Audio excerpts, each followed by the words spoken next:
Roads here in London were flooded on Sunday as thunderstorms and heavy rains battered the British capital, leaving buses and cars stranded on roads and pedestrians walking ankle-deep across streets in the Forest Gate area of the capital.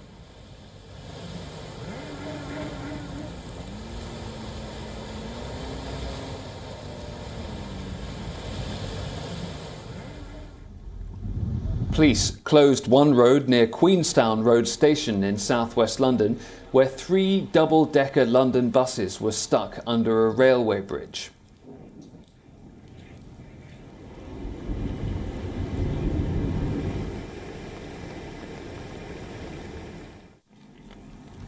Mayor of London Sadiq Khan tweeted saying that emergency services were battling significant flooding across the city, adding that public transport services were affected. The mayor also advised people to avoid walking or driving through flooded areas.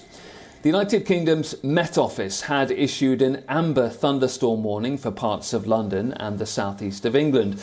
It warned that there was a risk of lightning strikes and flooding, with up to 10 centimetres of rain forecast to fall in some areas, almost double the monthly average for July. More heavy rain is set to fall as a band of thunderstorms makes its way across the region. Let's go across live now to WION correspondent Laura Makin-Isherwood, who's at St Bart's Hospital in London. And Laura, the flooding's been affecting healthcare services. Yeah, absolutely. I mean, the waters have started to submerge now, and you can see, obviously, we're not raining at the moment, but the impacts are still being felt as people are trying to clear up the damage from yesterday's flooding. And St Bart's NHS Hospital Trust has declared a sort of critical emergency in 2 of the hospitals under its operational control. Whipps Cross in the east of the country is currently, in the east of the city, is currently without power in its accident and emergency department. It's had to remove 100 inpatients and put them in other hospitals nearby, and it's also cancelled sort of outpatient appointments as well.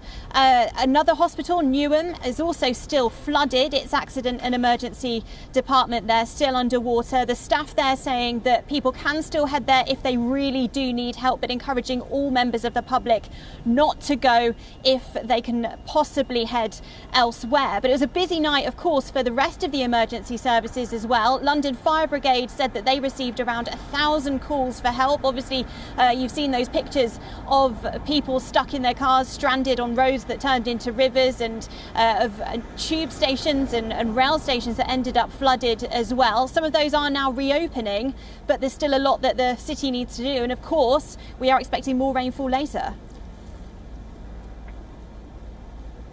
Well, I was going to say that the clean-up is still going on, but could there be worse still to come? Absolutely. The Met Office has issued that yellow warning for thunderstorms for the rest of today. So the next sort of 24 hours could be a bit iffy. And the levels of rainfall that are expected could be between 40 to 50 millimetres in some areas. That's about the same amount that was felt yesterday, so more than a month's worth of rainfall in just 24 hours. We could see that again in the coming hours, and it's going to be falling on ground that's already saturated. So where we've seen that flooding over the last 24 hours here, we could see that again, of course, because there is very little space for that water to saturate into the ground. So the police at least are saying for people to be careful, not to take any risks when it comes to driving through flooded roads, because they don't want any more people to be stranded. And with ambulances being asked to divert to different hospitals around London at the moment to avoid those that are currently in a critical situation, it's everyone's responsibility, the emergency services say, to really look after themselves and really stay safe. OK, Laura, thank you. That's Laura Makin-Isherwood reporting from St Bart's Hospital in London.